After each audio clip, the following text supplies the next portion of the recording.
Good morning students, I hope आपके exams अच्छे जा रहे होंगे। ठीक है, लास्ट टाइम हम लोगों ने डिस्कस किया था प्रकाश के परावर्तन के नियम कि प्रकाश की कोई भी किरण जब किसी चमकदार सतह से होकर आएगी तो उससे मतलब पास नहीं होगी उस सतह से, चमकदार सतह से, क्योंकि पीछे पॉलिश हुआ है, वो उसे टकराकर वापस परावर्तित हो जाएगी। तो प्रकाश की कोई भी किरण जो आ रही है वो चमकदार सतह से टकराकर वापस परावर्तित हो जाएगी। और परावर्तन के नियम पढ़े थे कि एंगल आई और एंगल आर मतलब आपतन कोण और परावर्तन कोण बराबर होते हैं, और आपतित किरण, परावर्तित किरण और अभिलंब तीनों एक ही सतह पर आती हैं, एक ही तल पर आती हैं, एक ही बिंदु पर आती हैं, ये तीनों किरणें आपकी जो हैं। ठीक है, इसके बाद प्रतिबिंब, किसी भी बिंब का मिरर में जो बन रहा है इमेज, उसे आप हिंदी में प्रतिबिंब कहते हैं। और प्रतिबिंब आपका वास्तविक भी हो सकता है, आभासी भी हो सकता है। वास्तविक जिसे पर्दे पर प्राप्त किया जा सकता है, आभासी जिसे पर्दे पर प्राप्त नहीं किया जा सकता। देखो वास्तविक क्यों है? क्योंकि वास्तविक प्रतिबिंब में किरणें जो होती हैं वो वास्तव में प्रतिच्छेद होते हुए दिखती हैं, जबकि यहाँ पर आभास होता है कि वो प्रतिच्छेद कर रही हैं प्रकाश की किरणें, पर होती नहीं है। ये तब ज़्यादा बेटर आपको समझ में आएगा जब हम लोग रे डायग्राम्स की बात करेंगे। फिलहाल वास्तविक प्रतिबिंब उल्टी बनती हैं और आभासी सीधी। चलो अब बात करते हैं समतल दर्पण द्वारा प्राप्त प्रतिबिंब। देखो आपके घर में जो दर्पण है, आपकी शुरुआत ही मैंने एक दर्पण से की थी चैप्टर की।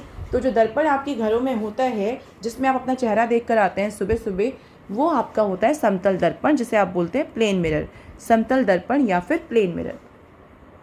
समतल दर्पण आपका बिल्कुल सीधा होता है, कोई कर्विंग नहीं होती, उसमें कोई कर्वेचर नहीं होता। आपको पता है इसके अलावा आपके पास दो दर्पण और होते हैं। ठीक है, गोलीय दर्पण में आते हैं, उत्तल और अवतल, उनके बारे में हम बाद में बात करेंगे। फिलहाल समतल दर्पण जो आपके घरों में है। समतल दर्पण जो आप अपनी इमेज प्रतिबिंब देख कर आते हो डेली सुबह, आपका जो प्रतिबिंब होता है बेटा, वो आपके चेहरे के बराबर, आपकी हाइट के बराबर, उसका आकार और आपका आकार बिल्कुल बराबर होता है। आपके प्रतिबिंब का आकार और आपका आकार बिल्कुल बराबर होता है। ठीक है, प्रतिबिंब का आकार वस्तु के आकार के बराबर होता है। ठीक है, और जो आप देखते हो अपना प्रतिबिंब वो सीधा होता है, और उसे आप पर्दे पे प्राप्त नहीं कर पा रहे हो तो वो आभासी होता है। सीधा है तो आभासी ही है, और पर्दे पे प्राप्त भी नहीं कर सकते आप उसे। प्रतिबिंब दर्पण के उतने पीछे बनता है जितना वस्तु की दर्पण से दूरी होती है। मतलब आप दर्पण से जितनी दूरी पर हैं उतनी ही दूरी पर आपका प्रतिबिंब बनेगा। ठीक है, जैसे कि समझते हैं इसे, ये मान लेते हैं एक दर्पण है, ये एक दर्पण है, पीछे मैं इसको पॉलिश कर रही हूँ। ठीक है, और ये आप खड़े हो दर्पण के सामने। अगर आप इस मिरर से 1 मीटर की दूरी पर खड़े हो तो आपका प्रतिबिंब जो दर्पण के पीछे बनेगा वो भी 1 मीटर दूरी पर बनेगा। दूरी बराबर होती है दर्पण से आपकी, मतलब कि बिंब की और प्रतिबिंब की दूरी बेटा बराबर होती है।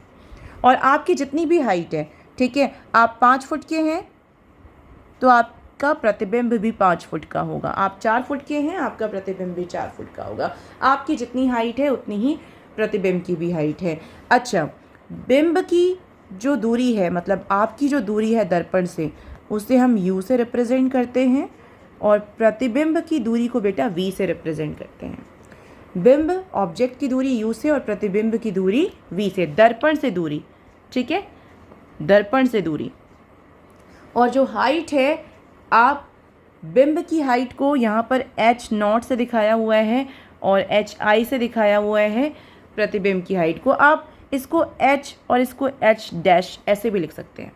ठीक है, तो बिंब की जो ऊंचाई है, बिंब की जो ऊंचाई है उसे आप h, तो प्रतिबिंब की जो ऊंचाई है बेटा उसे आप h डैश से दिखा सकते हैं। अब बात करते हैं कि जो इमेज बनती है, जो प्रतिबिंब बनता है वो कैसे बनता है। देखो सिंपल सी बात है, ये है बिंब। बिंब मीन्स ऑब्जेक्ट, आप भी हो सकते हैं। और बिंब से जो प्रकाश की किरण है वो सीधी भी जाएगी और वो दर्पण में इस तरीके से भी जाएगी। ठीक है, आपतित किरण, ये आपतित किरण जो है परावर्तित हो जाएगी, परावर्तित हो जाएगी। ठीक है, आपतित ऐसे आई और परावर्तित होकर निकल गई, और बीचों बीच ये अभिलंब बना हुआ है, अभिलंब और परावर्तित किरण के बीच में जो एंगल होता है वो परावर्तन कोण, और आपतित किरण और अभिलंब के बीच में जो कोण होता है वो आपतन कोण। और हमें पता है एंगल आई और एंगल आर बराबर होंगे। अब इन्हीं रेखाओं को अगर आप दर्पण के उस पार ले जाकर मिलाएं, देखो मिल नहीं रही हैं, आभास हो रहा है कि मिल रही हैं।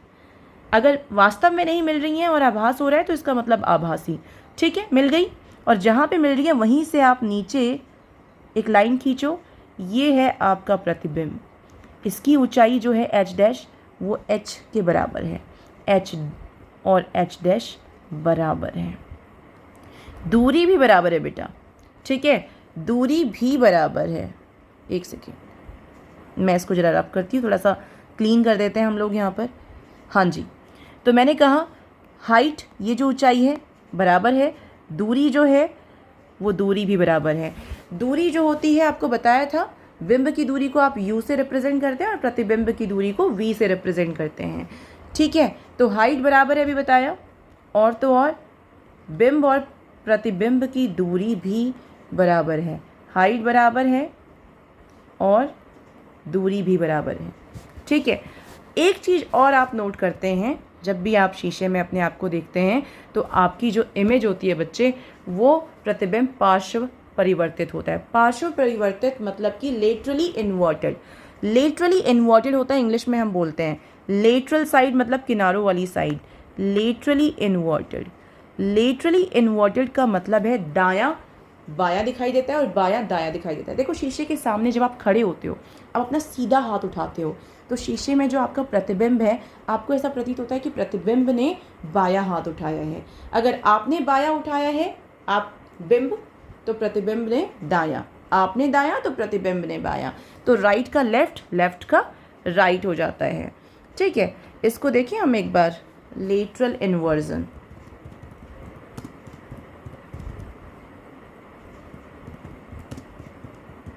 इमेजेस, ये देखो बेटा इमेजेस है आपके सामने और यहाँ पर आप देख रहे हैं। ठीक है, एक सेकेंड, ये देखो ये ऑब्जेक्ट सामने, ये बिंब है। बिंब कौन सा है? ये। और शीशे में जो उसको अपनी इमेज दिखाई दे रही है वो प्रतिबिंब है। ठीक है, वो अपना राइट हैंड उठा रहा है लेकिन प्रतिबिंब का लेफ्ट हैंड उठा है। इसे बोलते हैं लेटरल इन्वर्जन, मतलब पार्श्व परिवर्तन। पार्श्व परिवर्तन में क्या होता है? वस्तु का दायां भाग बायां प्रतीत होता है और बायां भाग दायां प्रतीत होता है। अब हमारे पास गोलीय दर्पण है, गोलीय दर्पण भी है, समतल दर्पण आपने पढ़ा। हमारे पास समतल दर्पण जो आपके घरों में होते हैं, और अभी तक आप समतल दर्पण से कैसे प्रतिबिंब बनते हैं वो पढ़ रहे थे। प्रतिबिंब आभासी होता है, सीधा होता है, वस्तु के आकार का होता है और दूरी बराबर होती है, और साथ ही साथ प्रतिबिंब पार्श्व परिवर्तन देखा जाता है प्रतिबिंब में। गोलीय दर्पण दो प्रकार के होते हैं। गोलीय दर्पण दो प्रकार के होते हैं, एक होता है उत्तल, एक होता है अवतल। देखो गोलीय क्योंकि वो गोल हैं, ठीक है। एक होता है अवतल और एक होता है उत्तल। अब उत्तल और अवतल दर्पण में देखो दोनों ही गोल हैं, पर अंतर क्या होता है? आप अवतल में देखेंगे ऐसे, जो सरफेस है जहाँ पे प्रकाश की किरणें आएंगी वो अंदर की तरफ धंसा हुआ है, अंदर की तरफ धंसा हुआ है, केव की तरह, इसीलिए इसको इंग्लिश में कनकेव बोलते हैं। और उत्तल को इंग्लिश में कन्वेक्स बोलते हैं, कन्वेक्स मिरर। और ये आपका बाहर की तरफ उभरा हुआ है।